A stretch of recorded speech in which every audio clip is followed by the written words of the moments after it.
வசனத்தை வாசிங்கள். அப்பொழுது யோசபாத் அவனை நோக்கி, கர்த்தருடைய வார்த்தை அவனிடத்தில் இருக்கிறது என்றான். இஸ்ரவேலின் ராஜாவும் யோசபாத்தும் ஏதோமின் ராஜாவும் அவனிடத்தில் போனார்கள். யோசபாத் வார்த்தை தேடுறது யோசபாத்தா இருந்தாலும் இப்ப யோசபாத் மட்டும் ஆண்டவர் சமூகத்துல வரல, தன்னோடு இருந்த யோராமையும் ஏதோமின் ராஜாவையும் கூட்டிட்டு வரான். யார் யோசபாத் தெரியுமா? தன்னோடு இருக்கிறவர்களையும் அவர் சமூகத்திலே அழைத்து வருகிறவன். என்ன சொல்லி அழைத்து வந்தான் தெரியுமா?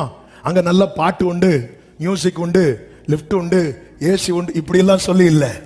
ஒன்னே ஒண்ணு சொல்லிதான், வார்த்தை இருக்கு. வேற என்ன சொன்னாலும் கேரண்டி கிடையாது. அதனால சர்ச்சுக்கு வேற எதையும் சொல்லி யாரும் அழைச்சிட்டு வந்துடாதீங்க, கேரண்டி கிடையாது. ஆனா 100% கேரண்டி, வார்த்தை இருக்குன்னு சொல்லி அழைச்சிட்டு வாங்க. வார்த்தை இருக்குன்னு சொல்லி கூட்டிட்டு வாங்க, 100% கேரண்டி. ஒருத்தங்களை அப்படிதான்